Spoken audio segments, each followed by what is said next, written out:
Hello दोस्तों, कैसे आप सब। हम लोग समानता के अधिकार के बारे में जानने का प्रयास कर रहे हैं। उस क्रम में हम लोगों ने आर्टिकल 14 का भी जिक्र किया, जिसमें कहा गया है विधि के समाज समानता और विधि के समक्ष संरक्षण। अगर आप लोगों ने पहला क्लास नहीं देखा तो लिंक डिस्क्रिप्शन में दिया हुआ है, पहले उसे जा करके देख लें, तब आपको ये वीडियो और अच्छी तरह से समझ में आएगी। तो आइए हम लोग देखते हैं कि समानता के अधिकार को आगे बढ़ाते हुए देखते हैं आर्टिकल 15 के बारे में। आर्टिकल 15 में भेदभाव का अभाव की बात करी गई है। अब ये भेदभाव का अभाव से तात्पर्य क्या है? तो भेदभाव लोगों के बीच में क्या क्या हो सकता है, किस किस सेंस में हो सकता है, क्या कर सकते हैं लोग भेदभाव। तो कुछ एग्जाम्पल के थ्रू समझ सकते हैं हम लोग कि जैसे कोई व्यक्ति उच्च जात का हो, जैसे स्वर्ण में हम लोग कह सकते हैं कि बाभन हो, राजपूत हो, पंडित हो, और नीच जात में हम लोग कह सकते हैं एसी हो, एसटी हो, पिछड़ा वर्ग हो। तो ये दोनों व्यक्ति आपस में समान होंगे, जाति के आधार पर भेदभाव नहीं किया जाएगा। अब नहीं किया जाएगा तो यही चीज़ हमारा आर्टिकल 15 में लिखा गया है। इसलिए हम लोग कह दिए हैं कि आर्टिकल 15 भेदभाव का अभाव को दर्शाता है। तो भेदभाव किन आधारों पर नहीं कर सकते हैं, इसकी और भी व्याख्या आर्टिकल 15 में की गई है, जिसे हम लोग अभी देखते हैं। आर्टिकल 15 कहता है राज्य किसी भी नागरिक के साथ केवल, इस बात पे गौर करें दोस्तों, केवल यानी इन सब बातों के अलावा भेदभाव किया जा सकता है। सिर्फ नहीं किया जा सकता है तो धर्म, जाति, प्रजाति, लिंग अथवा जन्म स्थान के आधार पर भेदभाव नहीं करेगा। कौन नहीं करेगा? राज्य नहीं करेगा। तो राज्य केवल 5 आधारों पर भेदभाव नहीं कर सकता है, लेकिन और आधारों पर भेदभाव कर सकता है। जैसे में किसी व्यक्ति को संक्रमण बीमारी हो तो वह उस प्रकार से भेदभाव कर सकता है। जैसे में वर्तमान समय में कोरोना काल चल रहा था, तो उस कोरोना काल में एक दूसरे से दूर रहने की सलाह दी गई, तो इस प्रकार भेदभाव किया जा सकता है। केवल नहीं किया जा सकता है तो धर्म, जाति, प्रजाति, लिंग अथवा जन्म स्थान के आधार पर भेदभाव नहीं किया नहीं जा सकता। धर्म के आधार पर हम कह सकते हैं दोस्तों, धर्म हमारा क्या है? एक सनातन धर्म हो सकता है, एक इस्लामिक धर्म हो सकता है। तो कोई भी आदमी भारत में यह नहीं कह सकता है कि तुम मुस्लिम हो और हम हिंदू हैं। यानी सरकार कहेगी, एक एग्जाम्पल के थ्रू समझने का प्रयास करेंगे, राज्य जो है किसी भी व्यक्ति को कहीं भी किसी भी काम करने के लिए, कार्य करने के लिए ना तो हिंदू और ना ही मुस्लिम को मना कर सकती है।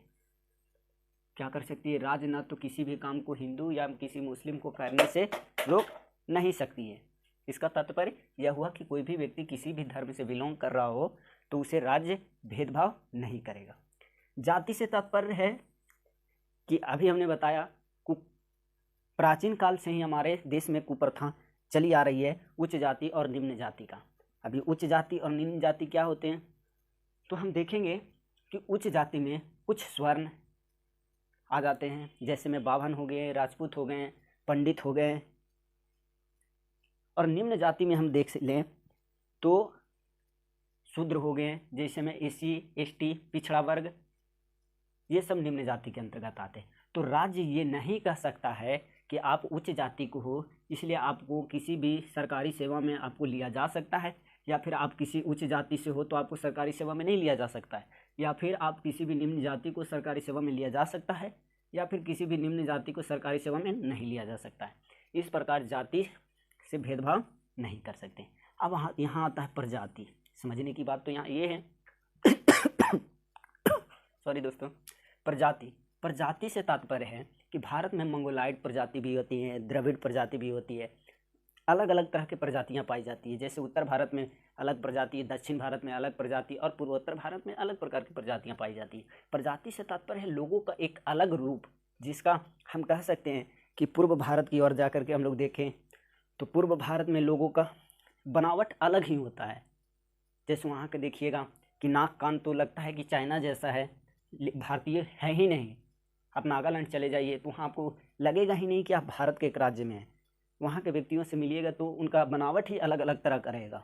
तो इस प्रकार राज्य जो है प्रजाति के आधार पर भी भेदभाव नहीं करेगा। लिंग के आधार पर भी राज्य भेदभाव नहीं कर सकता। अब ये लिंग क्या है? लिंग जो है स्त्री या पुरुष। लिंग क्या है? स्त्री या पुरुष। तो किसी भी स्त्री या पुरुष के आधार पे किसी सेवा में उसको लिया जा सकता है या नहीं लिया जा सकता है। जैसे में वर्तमान समय में अभी हमारा सुप्रीम कोर्ट का एक जजमेंट आया है कि अब जो है आर्मी के उच्च पदों पर भी लड़कियां भर्ती की जा सकती है। क्यों की जा सकती है? क्योंकि आर्टिकल 15 में साफ कहा गया है कि लिंग के आधार पर राज्य भेदभाव नहीं करेगी। पहले ये भेदभाव होता था, क्योंकि देखा जाता है साधारण तौर पे तो उन लोगों का मानना है जो भेदभाव करते हैं, ऐसे हमारा कोई मानना नहीं है। कहा जाता है कि जो लड़के हैं लड़कियों से अधिक दक्ष होते हैं, अधिक प्रतिभाशाली होते हैं, तो लड़कियों को लड़कों से नीचे ही पद पे रखा जाए। लड़कियों को लड़कों से ऊंचा पद दिया जाएगा तो लड़के उनके आदेश को नहीं मान सकते हैं।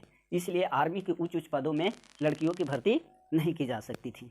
इसलिए अभी देखिएगा कि अभी एनडीए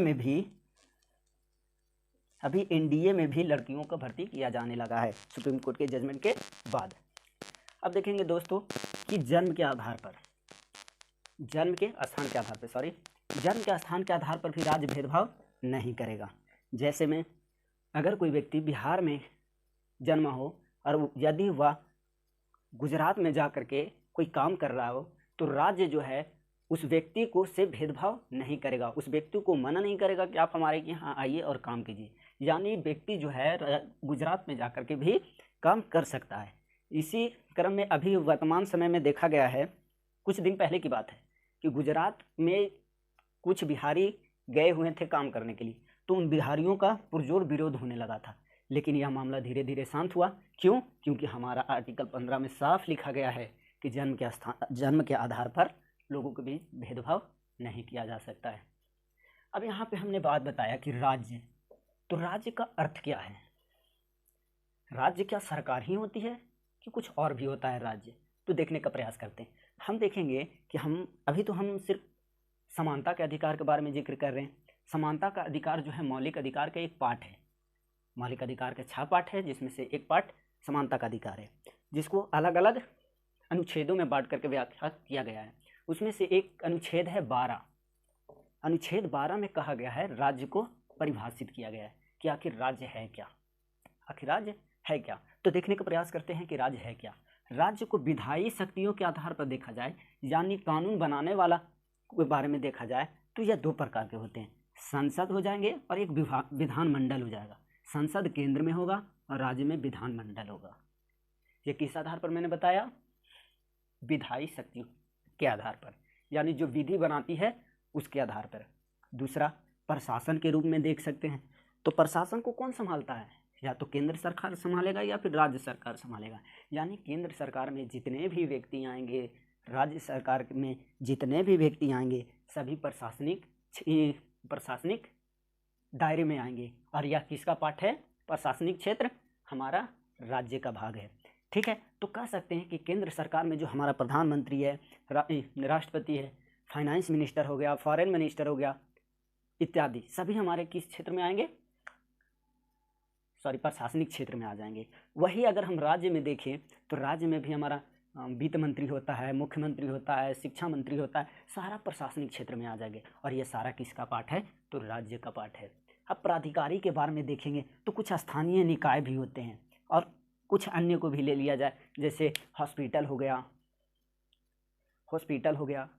इसके बाद आप कह सकते हैं कि रेलवेज हो गया, इसके बाद बोल सकते हैं कि सरकारी स्कूल हो गया, ये सब अन्य में है। यही है राज्य का परिभाषा। ये क्वेश्चन हमेशा पूछते रहता है कि निम्न में से राज्य के अंतर्गत कौन नहीं है। तो राज्य के अंतर्गत उसमें से 2 ऑप्शन हमेशा पॉपुलर रहा है, एक एनसीईआरटी और एक बीसीसीआई। ये दोनों सरकारी होते हुए भी राज्य के अंतर्गत नहीं आता है। अगर दोस्तों आपको ये चीज़ समझ में नहीं आया हो तो राज्य का एक ही मतलब निकालिएगा। अगर कहीं क्वेश्चन मिल जाए कि निम्न में से कौन राज्य का पार्ट है या नहीं है, तो देखिएगा सीधी बात है, सरकारी कोई भी चीज़ राज्य ही होगा। यहाँ पर राज्य का मतलब ये नहीं है कि बिहार एक राज्य है, झारखंड एक राज्य है, उत्तर प्रदेश एक राज्य है। राज्य का अर्थ यहाँ ये नहीं, राज्य का अर्थ यहाँ दूसरा है। अगर आपको समझ में ना आया हो तो डायरेक्ट ऑप्शन मार सकते हैं, जो भी सरकारी चीज़ है सारे राज्य के अंतर्गत आएंगे सिवाय एनसीईआरटी और बीसीसीआई के छोड़कर। दोस्तों अब हम लोग देखते हैं आर्टिकल 16 के बारे में। आर्टिकल 16 कहता क्या है? तो आर्टिकल 16 हम पहली बात दोस्तों कि हमेशा दिमाग में ये आपका चलते रहना चाहिए कि हमारा मूल्य लक्ष्य है लोगों के बीच समानता स्थापित करने का, जो हमारा आर्टिकल 14 कहता है। उसी की पूर्ति के लिए यानी लोगों के बीच समानता स्थापित करने के लिए हम आर्टिकल 15, आर्टिकल 16, आर्टिकल 17 और आर्टिकल 18 पढ़ रहे हैं। तो उसमें से आर्टिकल 15 को हमने पढ़ा, अब आर्टिकल 16 के बारे में देखते हैं। आर्टिकल 16 हमारा कहता है कि सभी को हम समान अवसर प्रदान करेंगे। अवसर से तात्पर्य क्या है कि मान लिए कोई व्यक्ति जो है आईएएस बनना चाहता है, कोई व्यक्ति आईएएस बनना चाहता है, चाहे वह किसी भी धर्म का हो, किसी भी जाति का हो या फिर कहीं भी जन्मा हो, बस वह भारत का नागरिक हो, उसको हम आईएएस बनने के लिए कह देंगे कि आप जाइए आईएएस बनिए। अब आईएएस बनिए तो सारे लोग चाहते हैं कि आईएएस बने, लेकिन आईएएस बनेगा वही जिसके पास पोटेंशियल रहेगी, जिसके पास क्षमता रहेगी, जो वहाँ तक बनने में सफल रहेगा। समझ में आया दोस्तों? यानी हम कह सकते हैं कि यहाँ जिसके पास गुण रहेगा, क्या गुण, एक होता है ना कि गुणी व्यक्ति है, तो जिसके पास गुण रहेगा आईएएस बनने का वो आईएएस बनेगा। यानी हम सभी को बोले कि आप जाइए आईएएस बनिए, हम रोक नहीं रहे हैं आपको, आप बन सकते हैं आईएएस, लेकिन आपके पास उतना गुण होना चाहिए कि आप आईएएस हो, क्योंकि सारे व्यक्ति तो आईएएस बनना चाहते हैं। अब आईएएस बनने के क्रम में वही व्यक्ति बन पाएगा जो सबसे आगे निकलेगा। इसीलिए यहाँ पे हम कह सकते हैं कि आर्टिकल 16 प्रतिस्पर्धा का भी व्यवस्था करता है, यानी कंपटीशन का भावना पैदा करता है। कंपटीशन के जरिए हम सभी को अवसर प्रदान किए हैं। ठीक है दोस्तों, यहाँ समझ में आया। अब देखते हैं कि आर्टिकल 16 कहता क्या है। इसके बाद कुछ खंड में बांटा गया है आर्टिकल 16 को। तो आर्टिकल 16 का खंड 1 कहता है राज्य जो है नियुक्ति मतलब ज्वाइनिंग कह सकते हैं। जब आपका कहीं भी रिजल्ट होता है तो आपके पास ज्वाइनिंग लेटर आता है, उसी को नियुक्ति बोल रहा है। तो नियुक्ति रोजगार, यानी आप कहीं भी जाइए रोजगार प्राप्त करना चाहते तो बेशक कीजिए, आपको कोई रोकेगा नहीं। तो वही बोल रहा है रोजगार। सभी नागरिकों को समान अवसर की समानता प्राप्त होगा, अवसर की समानता प्राप्त होगा। अब अवसर की समानता कैसे प्राप्त होगा? सीधी बात कह दिया आर्टिकल 16 कि हम किसी को भी नहीं कहेंगे कि तुम आईएएस नहीं बनो, सारे लोग बनो। अब नीरज चोपड़ा को अभी हम लोग ने देखा कि गोल्ड मेडल लाया है ओलंपिक में, तो नीरज चोपड़ा ही क्यों, हम क्यों नहीं? क्योंकि नीरज चोपड़ा के पास उतना पोटेंशियल था, उसके पास उतना गुण था, वह उतना मेहनत किया। ऐसा तो नहीं कि राज्य हमें मना कर दिया था। तो यही कह रहा है कि राज्य जो है सभी को समान अवसर प्रदान करेगा, किसी पे भेदभाव नहीं करेगा। तो आर्टिकल 16 के खंड 1 यह बोलता है। आर्टिकल 16 के खंड 2 देखते हैं।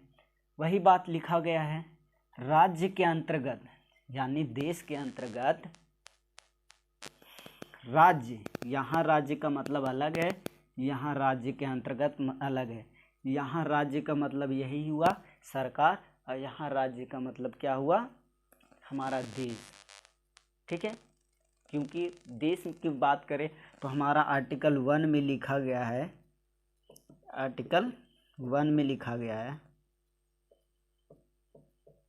आर्टिकल 1 में लिखा गया भारत राज्यों का संघ है, इसलिए हम लोग भारत को राज्य भी कहते हैं। ठीक है, तो कहता है राज्य के द्वारा राज्य के अंतर्गत नियुक्ति रोजगार में नागरिकों के साथ केवल धर्म, जाति, प्रजाति, लिंग, जन्म स्थान, निवास स्थान के आधार पर कोई भेदभाव नहीं करेगा। अब यहाँ पे कह सकते हैं कि केवल यहाँ पे क्यों लगाया, ये भी तो बात होती है कि केवल ही क्यों लगा दिया यहाँ पे। वहाँ पर तो बात है, यहाँ तो कह दिया नागरिकों की बात कर रहा है, ठीक है। आर्टिकल 15 में तो ऐसा नहीं था, तो इसमें केवल क्यों लगा दिया? तो इसलिए कि मान लिया अगर फौज में भर्ती होने जा रहे हैं, तो अगर आप किसको भर्ती कर लीजिएगा, किसी विकलांग व्यक्ति को भर्ती कर लीजिएगा, तो क्या वह फौज बन जाएगा? नहीं बन पाएगा। इसलिए फौज में उसको प्रतिबंध लगाया गया है। समझ में आया दोस्तों? इसलिए केवल का जिक्र किया गया है। फिर वही बात हम लिखा हुआ है धर्म के आधार पे, जो आर्टिकल 15 में है। जाति वही है, प्रजाति वही है, लिंग वही है, जन्म स्थान वही है, बस निवास का जिक्र नहीं किए। निवास जो है आपका परमानेंट एड्रेस होता है, ठीक है दोस्तों। जैसे मान लिए कोई व्यक्ति का पेरेंट्स जो है गुजरात में रहते हैं और उस पेरेंट्स का घर कहाँ है? तमिलनाडु में है। अब तमिलनाडु का व्यक्ति गुजरात में रह कर के काम कर रहा है, तो व्यक्ति की वाइफ प्रेग्नेंट हो गई गुजरात में और उस बच्चे का जन्म दे दी गुजरात में। अब जब बच्चे को जन्म गुजरात में दी, लेकिन उसका निवास स्थान तो तमिलनाडु में है, तो निवास स्थान के आधार पे नहीं आप कह सकते हैं कि व्यक्ति जो है तमिलनाडु के है, गुजरात या कश्मीर में आकर के कोई काम कर रहा है तो उसको हम करने नहीं देंगे। यही बोल रहे हैं निवास के बारे में।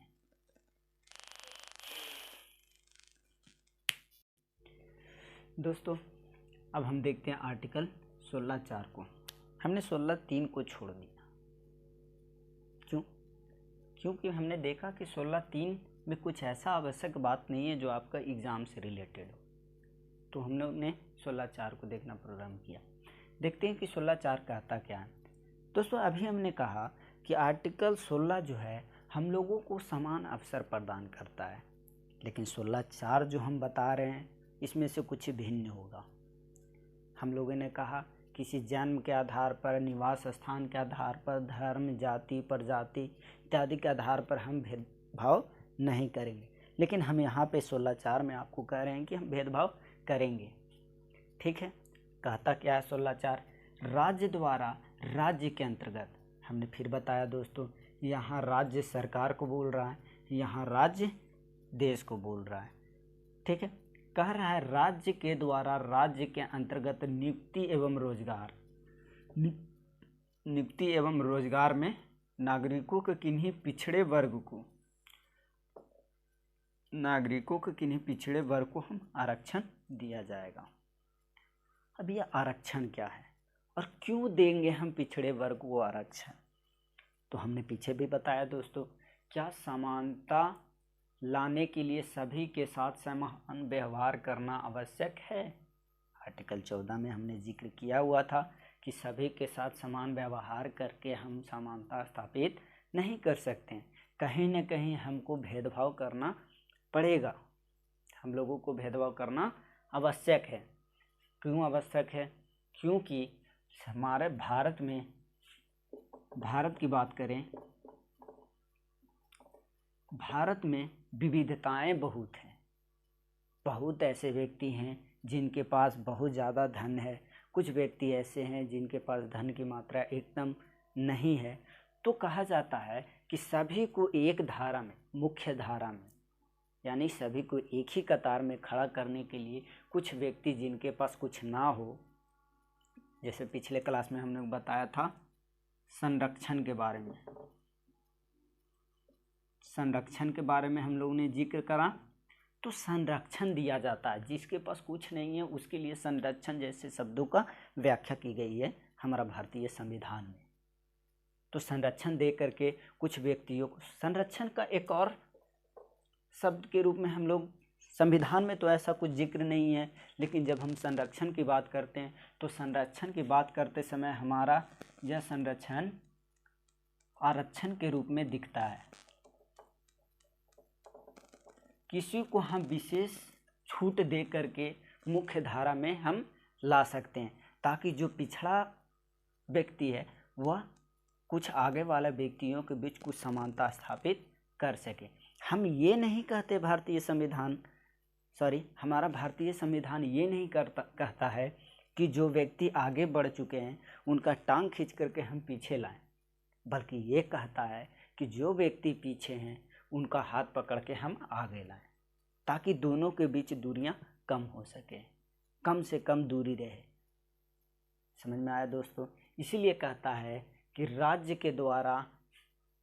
के अंतर्गत नियुक्ति एवं रोजगार में किन्हीं पिछड़े वर्ग को आरक्षण दिया जाएगा। अब ये आरक्षण शब्द है क्या? आरक्षण से क्या मतलब निकलता है किसी को? क्यों हम आरक्षण दें? तो हमने बताया कि लोगों के बीच समानता स्थापित करने के लिए। जैसे हम एक एग्जाम्पल के थ्रू समझने का प्रयास करते हैं कि आखिर आरक्षण है क्या।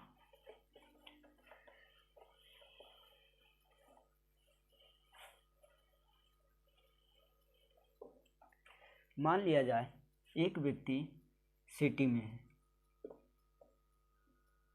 शहर में है, एक व्यक्ति गांव में है।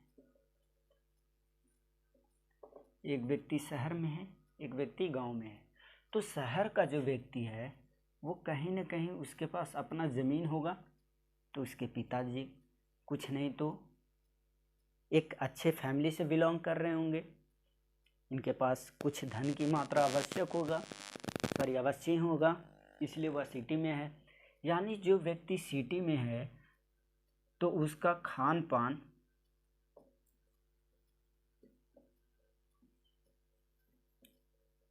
पान अधिक हुआ होगा, अच्छा से हुआ होगा, बेहतर ढंग से हुआ होगा।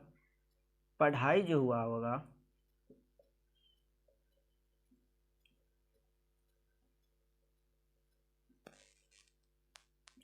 वो भी अच्छा से हुआ होगा। अगर इसको कॉलेज को देखा जाए, स्कूल कॉलेज, इसका स्कूल कॉलेज को देखा जाए तो ये भी बेहतर था। इसको अच्छे एजुकेटर मिले, इनफैक्ट इसका वातावरण भी बहुत सही रहा, माहौल सही रहा, तब जाकर के यह व्यक्ति कहीं न कहीं गांव के व्यक्ति से आगे निकल पाया। अभी गांव का व्यक्ति क्या कह सकते हैं हम? जो एक व्यक्ति जो किसान का बच्चा हो, इसको हम किसी प्रोफेसर का बच्चा बना देते हैं। प्रोफेसर का बच्चा हो, ये किसान का बच्चा जन्म लिया हो, उसका लालन पालन एक छोटा सा घर में हुआ हो, बाहर का वातावरण नहीं देखा हो, खान पान सही से नहीं हुआ हो,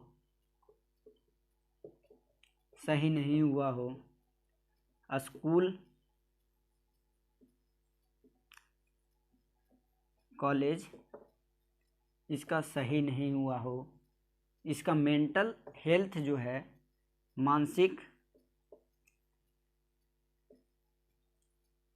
स्थिति इसके कंपैरिजन में सही नहीं हुआ हो।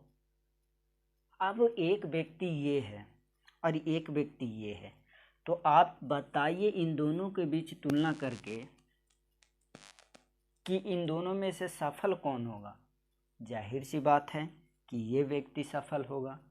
तो इस व्यक्ति को भी इसके बराबर में लाने के लिए हम इसको कुछ आरक्षण दे देते हैं, इसको कुछ आरक्षण दे देते हैं, ताकि यह व्यक्ति और यह व्यक्ति दोनों आकर के आपस में समान हो सके। अब जो दोनों व्यक्ति समान हो जाएंगे, अब यहाँ से दोनों व्यक्ति काम करना प्रारंभ कर देंगे। दोनों को वही चीज़ मिलेगा, वही डेस्क मिलेगा ऑफिस में, वही सैलरी मिलेगा, वही रहने के लिए घर मिलेगा। तो दोनों का व्यक्ति का दिमाग है पूर्णतः फिर से चलना प्रारंभ कर देगा। इसीलिए जो है भारतीय संविधान लोगों को आरक्षण की व्यवस्था करता है, ताकि एक दूसरे के समान हो जाए। अभी आरक्षण किस रूप में होगा? मान लिए इन दोनों व्यक्तियों को आईएएस बनना है, इन दोनों व्यक्तियों को आईएएस बनना है, आईएएस बनना है दोनों व्यक्तियों को। तो इस व्यक्ति और इस व्यक्ति में सफल ये होने वाला है, लेकिन इस व्यक्ति को बोल दिया गया है कि अगर आप 250 नंबर लाइएगा 1000 नंबर में से तब आपको हम आईएएस बनाएंगे, और इस व्यक्ति को बोल दिया कि आप 200 नंबर ही लेते आइए तब आपको हम आईएएस बना देंगे। तो यही जो 50 नंबर का अंतर हुआ, यही अंतर हम लोग आरक्षण के रूप में देखते हैं कि आरक्षण हमको कितने मार्क्स का मिला, 50 मार्क्स का मिला। इसको हम छूट के रूप में भी देख सकते हैं कि हमको छूट कितना मिला, 50 नंबर का मिला, तब जाकर के लोगों के बीच समानता स्थापित हो सकी।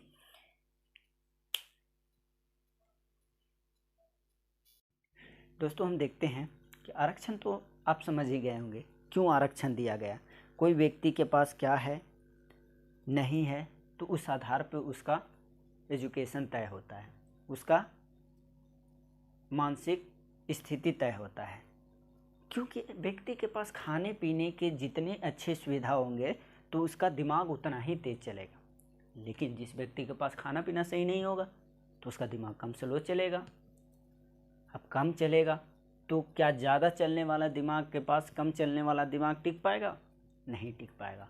तो कम चलने वाला दिमाग, क्योंकि वो उसका दिमाग कम चल रहा है, या उसकी गलती नहीं है, उसकी गलती यही है कि वह गरीब है, उसके पास रिसोर्स नहीं है, संसाधन नहीं है। अगर संसाधन होते तो उसका खान पान सही होता, और खान पान सही होता तो उसका दिमाग चलता, अगर दिमाग चलता तो आरक्षण की ज़रूरत ही नहीं पड़ती। और हमारा प्राचीन काल से ही देखा गया है कि स्वर्णों को 100% आरक्षण था शिक्षा के लिए, और हमारा शूद्रों को देखा जाए तो उन लोगों के पास आरक्षण था ही नहीं। ऐसे तो किसी भी संविधान में लिखा नहीं गया था कि स्वर्णों को 100% आरक्षण दिया जाए, लेकिन हम देखते हैं या मान के चलते हैं कि बैकवर्डों को या हमारा शूद्रों को पढ़ने की आज़ादी नहीं थी, पढ़ने का अधिकार नहीं था। तो जिसके पास जो अधिकार था तो उसको हम 100% बोल सकते हैं। तो वही चीज़ आगे बढ़ती रही। अब आगे बढ़ने के क्रम में स्वर्ण ज़्यादा शिक्षित हुए, और इधर जो बैकवर्ड लोग हुए, SC ST हुए, उन लोगों के पास शिक्षा का अभाव रह गया। अब जब शिक्षा का अभाव रह गया तो शिक्षा आदमी को बड़ा बनाने में एक अहम भूमिका निभाती है। अब शिक्षा जो है व्यक्ति को बड़ा बनाने में अहम भूमिका निभाती है। अगर शिक्षा रहेगी ही नहीं तो आदमी को वो गरीब बनाने भी अहम भूमिका निभाएगी। इसी प्रकार जो हमारे SC थे, ST था, उन लोगों के पास शिक्षा नहीं था, इसलिए उन लोगों के पास गरीबी बहुत रहा। अब जब गरीबी नहीं रहेगा तो लोगों के पास खान पान सही नहीं होगा, और खान पान सही नहीं होगा तो वह किसी भी अच्छे व्यक्ति जो अच्छा विद्यालय में पढ़ा हो, अच्छा विश्वविद्यालय में पढ़ा हो, उन लोगों के साथ प्रतिस्पर्धा नहीं कर पाएगा। इसीलिए जो कमज़ोर विद्यार्थी थे उन लोगों को आरक्षण दिया गया। अब समझ में आया दोस्तों कि आरक्षण है क्या। एक बात और आता है, आरक्षण के बारे में कुछ लोग विवाद भी पैदा करते हैं। अब विवाद का कारण क्या है उसको भी देखते हैं, या फिर विरोध करते हैं तो क्यों करते हैं विरोध, तो उसको देखते हैं। आरक्षण के विरोध करने वाले लोगों का कहना यह है कि यह प्रतिस्पर्धा के खिलाफ है। जैसा कि हम लोगों ने पीछे में देखा कि प्रतिस्पर्धा क्या होता है, कंपटीशन क्या होता है। तो कहता है कुछ व्यक्ति कि मान लिए कि हम 120 नंबर ला करके हम एग्ज़ाम क्वालिफाई नहीं करते हैं, और ये जो व्यक्ति है हमसे 20 नंबर कम ला करके एग्ज़ाम क्वालिफाई कर जाता है। आखिर ये क्यों? तो यह रहा प्रतिस्पर्धा की बात। ठीक है दोस्तों, तो प्रतिस्पर्धा की बात तो सही है, लेकिन कहीं ना कहीं हम लोगों को यह भी मानना होगा कि प्रतिस्पर्धा से ज़्यादा जरूरी जो आपको परिवेश मिला हो, और जिसको आरक्षण मिल रहा है उसको जो परिवेश मिला हो, दोनों में बहुत ज़्यादा फर्क रहा है। समझ में आया दोस्तों। दूसरा बात बोलता है कि यह समानता के खिलाफ है। आरक्षण समानता के खिलाफ है। एकदम सही बात है कि यह समानता के खिलाफ है। तो यहाँ पर कहा गया है कि समानता जो है, सॉरी दोस्तों, समानता के खिलाफ तो है, लेकिन यह असमानता उत्पन्न कर रहा है कहीं ना कहीं। और यह असमानता क्यों उत्पन्न कर रहा है? क्योंकि वह समानता स्थापित कर सके। समझ में आया दोस्तों? क्योंकि वह समानता स्थापित कर सके, लोगों को मुख्य धारा में ला करके जोड़ सके, सभी को राजनीति में भागीदारी मिले, सभी को लोक नियोजन में भागीदारी मिले। समझ में आया दोस्तों? एक और बात, यह बोलता है कि कुशलता के विरुद्ध है। ये भी सही बात है, कुशलता के विरुद्ध है, लेकिन क्या यह कुशलता सिर्फ आप में ही है? क्या यह जो ग्रामीण परिवेश में या जिनके पास रिसोर्स का अभाव है उसके पास कुशलता नहीं थी? वह कुशलता को इसलिए जाहिर नहीं कर पाए क्योंकि उनके पास रिसोर्स की कमी था, संसाधनों की कमी थी, इसलिए वह अपनी कुशलता को प्रमाणित नहीं कर पाए। इसलिए उनको आरक्षण दे करके उनकी कुशलता को प्रमाणित करने का अवसर प्रदान किया गया। समझ में आया दोस्तों? इस प्रकार जो आरक्षण के पक्ष में थे वह इन कारणों को नकार दिए। और कहीं न कहीं हमसे विद्वान व्यक्ति बैठे हुए थे संविधान सभा में जिन्होंने आरक्षण पास किया। ठीक है दोस्तों, अब देखेंगे कि आरक्षण जो है, ठीक है कि हम आरक्षण देंगे, तो आरक्षण देंगे किसको, कहेंगे किसको कि इसे आरक्षण मिलना चाहिए। तो हम देखते हैं कि हमारा जो संविधान लागू हुआ उसी समय से हमारा एसी और एसटी जो पिछड़े वर्ग एवं अत्यंत पिछड़े वर्ग के लोग थे, उन लोगों को आरक्षण पारित कर दिया गया था। ठीक है, लेकिन 1990 के दशक में बीपीसी की सरकार आती है। अभी बीपीसी का सरकार, देखिए दोस्तों, आरक्षण एक ऐसा मुद्दा है जो दो धारी तलवार है, टिका हुआ है। तलवार की इस तरह पाएं तो कुछ लोग आपका विरोध करेंगे, तलवार को इस तरह पाइएगा तो कुछ लोग आपका विरोध करेंगे। हम लोग विरोध पर नहीं चलेंगे, जो सही है सही की बात करेंगे हम लोग।